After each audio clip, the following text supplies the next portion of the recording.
Welcome to the Rural Revival Podcast. I'm your host, Dana Larson.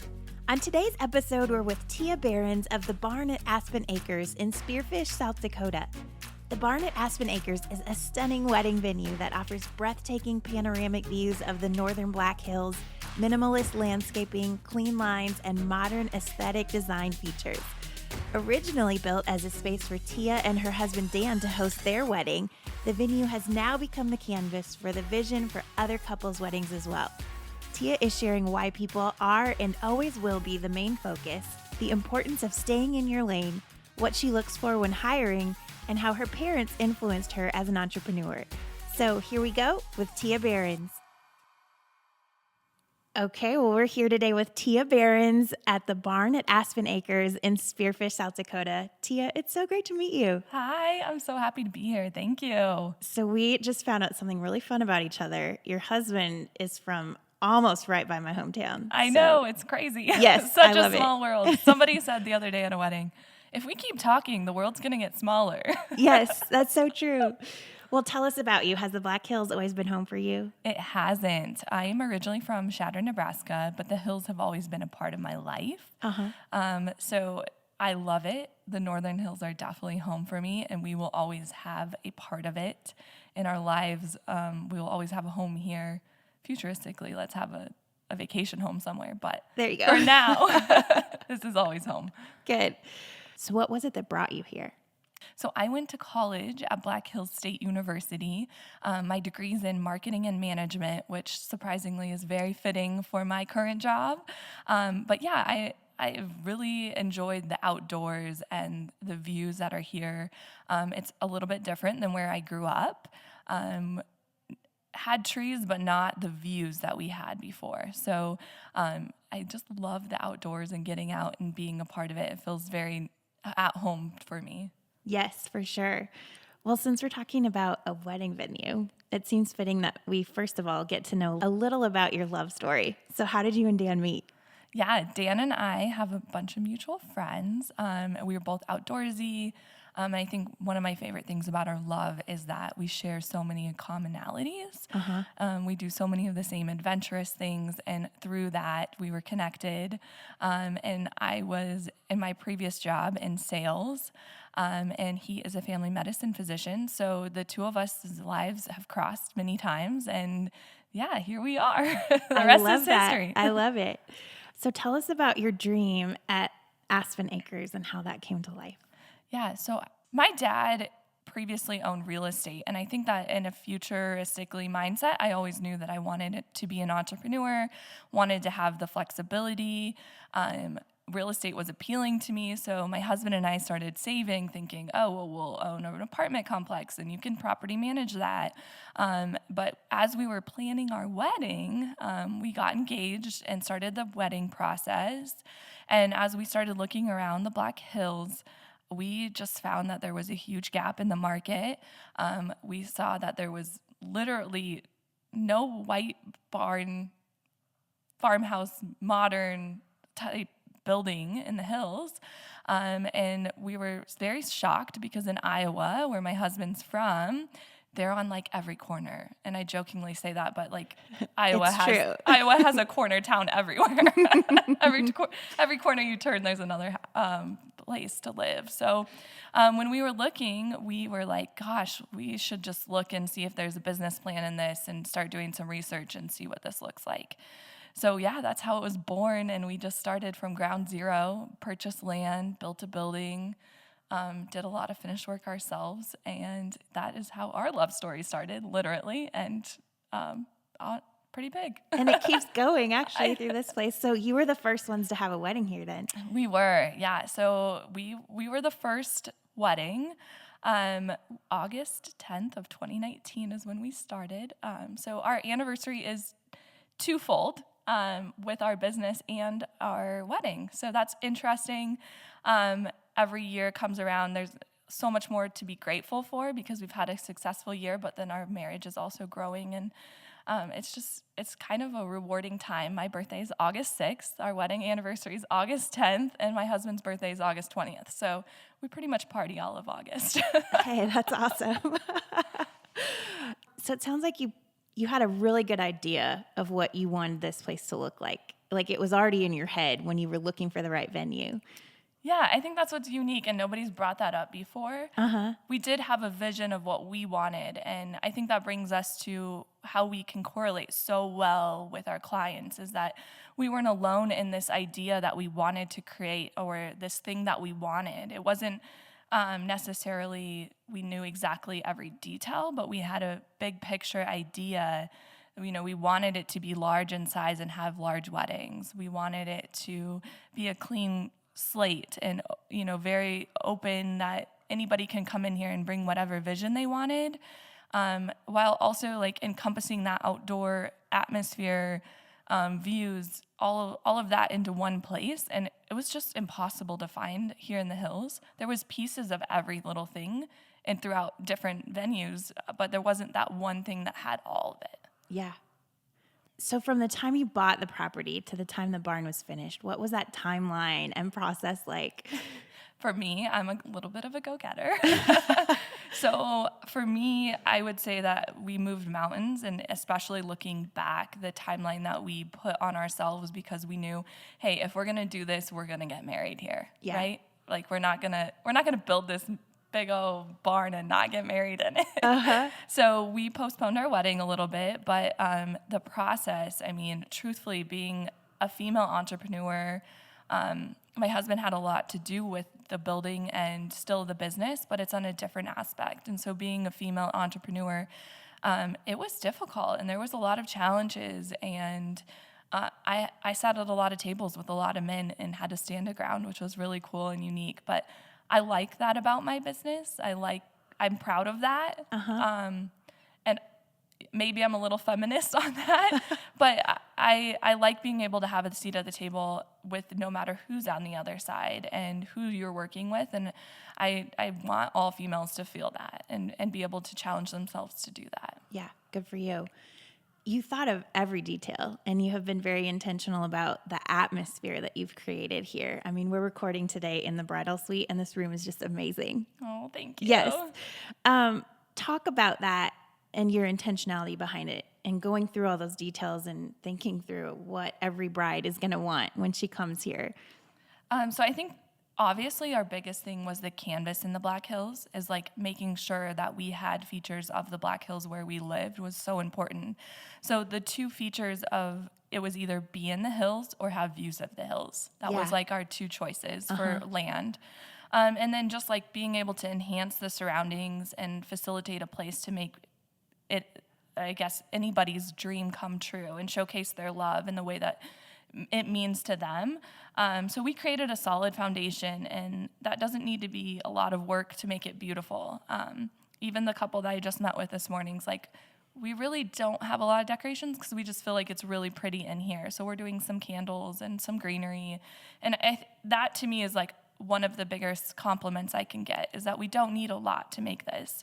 But it can also be enhanced by a significant amount of luxury and decorations. Like we had one couple that came in here and did white carpet down the center aisle to have a wedding indoors. And I had never saw that before. And those are the things that strike me every once in a while, where I'm like, wow, like it can be really, really simple and very beautiful, and it can be like put into a more luxury state and be even more beautiful. And so I really honor that, and that's something I think those are the biggest compliments to me. Yeah, and you can make every wedding unique that way. Yeah, absolutely. It's like wearing a little black dress, and that can be simple and cute and pretty and put a jean jacket on it, but then you can also wear that same black dress with a heel and earrings and go to the nines with your hair, and it totally changes it. So to me, I love that. I love this little white black dress that we've created in a building form. Yeah, it's great. So in addition to weddings, what other types of events do you have here? So I think for me, weddings has always been my priority. I think I align with the clients the best. It's obviously the best use of my space because we created this venue for weddings. But we do smaller events. We do a lot with nonprofits. The space was definitely needed in the hills for more than events, and I've recognized that. But also Christmas parties and off-season events, fall festivals, that kind of types of events that we've been able to bring in, but I would say those are less my passion, and I understand that, and I want to make sure that my vision always aligns with my passion and that I'm producing my passion. Yeah. So I think that's so important as an entrepreneur. You have to stay in your lane. yeah, absolutely. Yeah. And I totally believe staying in your lane. We've had a lot smaller weddings and we've been able to produce them, but I have a wedding this weekend that's coming up that's 300 people, and I am so excited to be able to be back in that space, the space that we really created for. So pivoting's okay, and pivoting needs to happen, especially in the world that we're living today. But there's also like a part of me that always wants to go back to where my passion is and why our business plan is the business plan that we created. Yeah. When somebody contacts you for an event, or especially a wedding, what does that process look like? Man, this is something I very much value my staff for, and I maybe become a workaholic on this sense because it's so important to me. Rapid communication. I mean, the minute that you submit your contact us form, within 24 hours, you're going to be getting an email from us, and everything's in an organized system. So everything's going through Honeybook, and I make sure that our emails are professional and that my staff's communications with you are very professional. I stand in and do tours and pre-event meetings with you because I believe that I am part of the product, and I believe that the experience and professional and things that I have to offer are most valuable during your tours and your pre-event meetings. And then I'll stop in on the day of the wedding, or maybe I'm working your 8 to 2 or 3 to midnight shift with you. But most importantly, I think my expertise is valuable in your touring experience and your pre-event meetings. So for me, it's rapid communication, it's professional emails, it's having the pre-event meetings that I think a lot of venues don't have. And the pre-event meetings go through everything from your timeline to who your other vendors are. It could be as simple as creating your layout. All of those things, you need somebody that has experience. And I pride myself on knowing your day as well as you know your day at that pre-event meeting. Yeah. What's your favorite bridal story? Do you have one? Oh, gosh. I think when we save the day on things that we didn't know that we could save the day on, or maybe somebody else didn't know that they even needed somebody there for. Yeah. For instance, this is absolutely a ridiculous, small, minuscule thing, but the couple had a unity tree, and the unity tree got left inside. And as we were setting up our bar inside, we looked and we saw this tree, and we're like, oh my gosh, why is this tree sitting in the middle of the room? Like, there's got to be something to do with this tree. So we ended up running the tree out to the photographer and asking if they had done their unity. And somehow my staff saw these two, glassware that one was water and one was supposed to be a dirt. And somehow we put 2 and 2 together, and she hurried and got water in it. And in the middle, I'm standing at the back of the ceremony with this money tree that nobody had an idea that it was missing. But how awkward had it been in the middle where they're like, okay, we're at the Unity Center ceremony, and then nobody had the Unity. So, figuring out those small little details that I think if you only have good vendors, will they pay attention and realize that, oh my goodness, this Unity tree needs to be out there. So having appropriate clothes to be able to walk a Unity Center. There you go. We've got to make this happen. Yeah. Yeah. So a lot of those small, just moments, those are things that you just have to be brave enough and put yourself out there to make sure that the day goes awesome. And I genuinely try to make sure that those things happen on our behalf and go with it. So good. One thing about putting on a wedding, it takes a village. So there's a lot of people that you have to work with, too, in the community to make this all happen. Yeah, absolutely. And thank you for bringing that up, because the vendors, literally, you have to have a good vendor team. I think I mentioned that earlier, but the vendors that we have relationships with and that continually come back and grace us, but also people that literally have had one wedding here and they may be from Texas or Utah. I mean, they come and they're like, this is amazing. And they bring their A game every time. And then we're graced with their professional photography photos, and it makes us look good on the back end. So truthfully, to all the vendors that I've been graced with, I'm so grateful. And honestly, the people that come and the vendors that come here, I mean, I'm more grateful, and they make every day better as a venue owner. I am just so grateful for every vendor in the sense of a DJ, a decorator, catering. I mean, the caterers come in and feed food to my staff every time, without a doubt. Like, hey, please have your staff go get food. They don't even question it. It's just part of it. And those are the people that make my world go around. And I'm just so grateful. If you have an A+ team of vendors, your day is going to go amazing. Yeah. The vendors too, I think, are a big part of who we are. And when you have a good vendor, there's less pieces that we have to pick up. And so when you have a good vendor team, everyone's going to pick up the pieces, and it's a good reflection not only of me as the venue, but of every DJ and photographer. And I think that once you get the groove of who actually is good for you and is a good representation of you, it's really jivey when you all get together and you can produce that amazing wedding. And there's something to that. Yeah. Yeah. I never thought about that before, but the level of excellence that you provide is really dependent on a lot of people. Right. Yeah. Like, we're a building, but the actual operations of a day of a wedding is not just the venue. There's so many people that take part in that day that need to be really good and on their A game. Yeah. What do you think sets you apart as a wedding venue? I mean, you've mentioned a lot of things, but what comes to mind when I say that?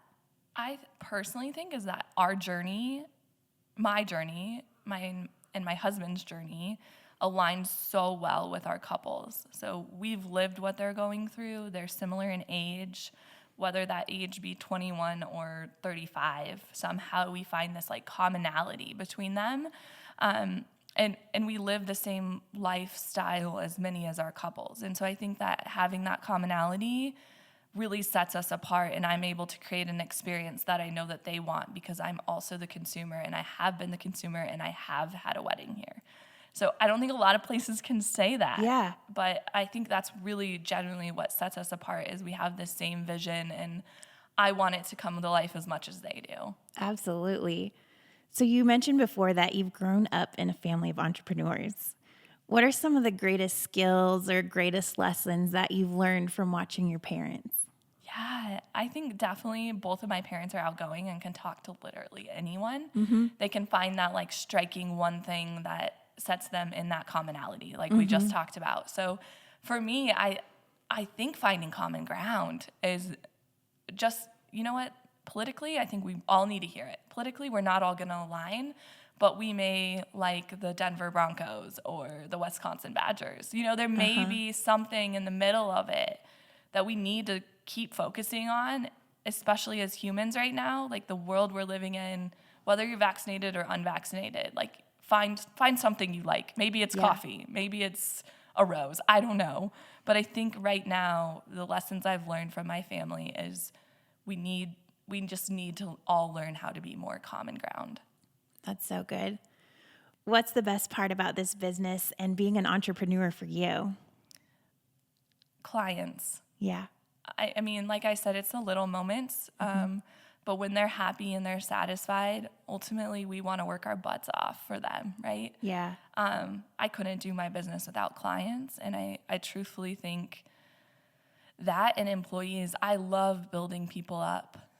Honestly, like having young females in my business that I'm able to kind of round out and help them grow their wings has been really awesome. And I've seen so many people come through that I've touched that have become bigger and better, and not even from me, but just have grown. I think for me, that's also like just owning this business. There's those two components, and it always ends up being people. Yeah. What do you look for in someone that you're hiring? Oh, honestly, I think it depends on what role they're going to play, right? Yep. For me, my operations manager has strengths that I don't have. She's very organized. She's very much like type A, as much as we shouldn't say that, right? Right. I'm not. She doesn't love doing tours. I love to do tours. So I think finding the person that's the right spot for them, but ultimately somebody that comes in that has a really good attitude every day. I think you can build skill sets, but if somebody comes in and they don't want to be there, if they are coming to work and they're maybe not in the right environment, it's so important to like figure out, is this really something you want to do? Like, I can pay you all the money in the world, but if you don't want to be here, it's not going to be fun, and it's for you or me. Yeah. So I think that's hard to find in a person. It's hard to ask in an interview, but sometimes we have to trial and error to be able to find that person. Right. And it also, I think it's encouraging for you to say that, just because it's worth it to find the right person, even if it takes a little longer. It does. And sometimes I don't want to say fail, but you hire somebody and they don't work. Yep. And maybe it's not even working just on your behalf. Maybe it's not working on theirs too. So I think the world is like finding the right people and making sure that they're happy in their jobs. Yeah. What advice would you have for other entrepreneurs out there who are looking to pursue a dream like you did? Go for it, but also like know it's going to be hard. Mm-hmm. You have to have the tenacity and the grit to be able to like have all those moments of no's to get through it. Before, I was a pharmaceutical rep, and I went and called on doctors. So hence back to my husband, right? I'm not scared of doctors at this point, but at the time, I mean, these people in these other categories of life make you feel like you're littler than them, but we're all just humans, right? Yep. And I think if you put yourself on that playing ground of like, everybody is human and everybody makes mistakes, but everyone also has strengths. I think just making sure that you know that you may have a strength, or you may know your product, or you may know this need way better. So go for it if you really genuinely do it. The second half of that is do a business plan. I see so many businesses that I know they haven't done a business plan, because there's no way a business plan was viable with the business they've done. Mm-hmm. So it is a lot of work. I've spent hours and hours and hours doing my business plan, but I can honestly tell you that I'm better, and I'm a better business owner now and futuristically for doing my business plan, even though it may not be exactly what I'm doing. At least I know other strengths and weaknesses. I know what, like you said in the, throughout this podcast, like you have to figure out who you're targeting and stick to that target market and stay in your lane. And without that business plan, you don't know what that lane is, and you're just going to hop all over until you're drowning. Yeah. It's almost like a guide. Yeah. Yeah. Absolutely. Well, this is an incredible property. I mean, amazing. Do you have plans for other things you might want to do here? Ooh, good question. It's like the $1 million question. Yeah. Personally, I would love to do A-frame cabins here eventually.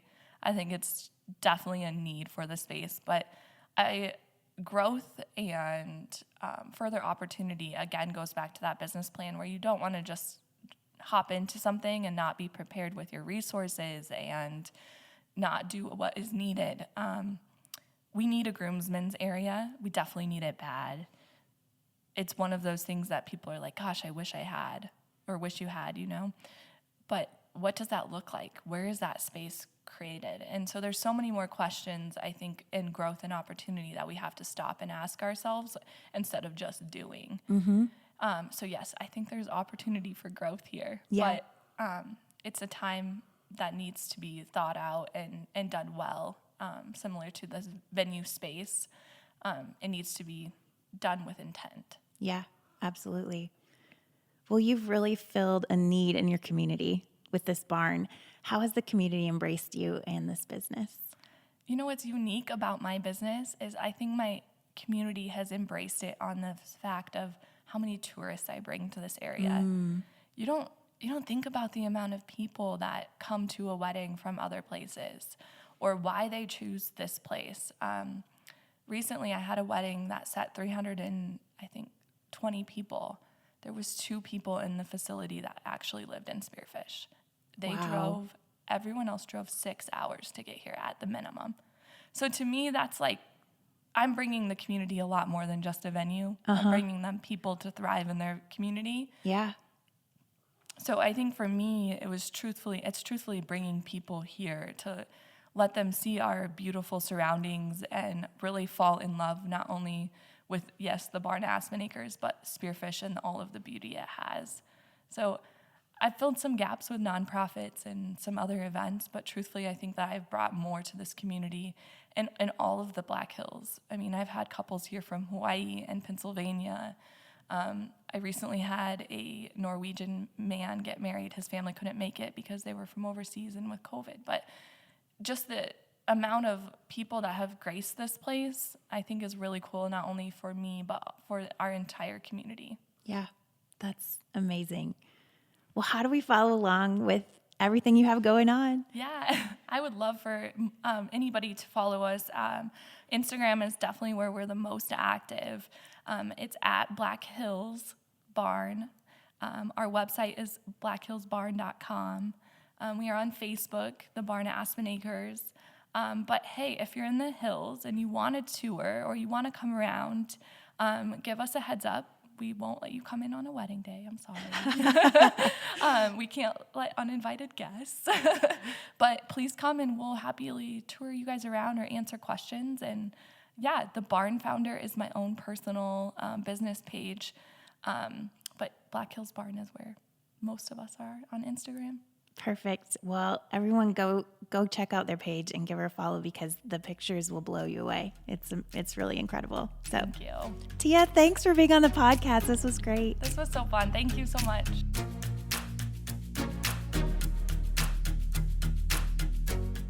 Well, I love Tia's drive as an entrepreneur and how intentional she is in running this business. Be sure to go check out the Black Hills Barn on social media to see more of this amazing venue and follow along. Do you dream of owning a business in a small town? We've created the Rural Business Opportunity List for you. Through this list, we're connecting entrepreneurs and business owners to help keep small business thriving in our communities. This list includes business opportunities that are located across rural America. They're in towns with populations under 15,000. They show a proven track record of success based on revenue, sustainability, and more. And they provide opportunities for apprenticeships, business buyouts, or business partnerships. Our goal with this list is to connect current business owners with future business owners, and we hope you find what you're looking for here. Check out our website at ruralrevival.co for more and to see how you can get your business opportunities in your town on the list. Huge thanks to Tia for being on the podcast, and thanks to you for tuning in. Have a great day, everybody.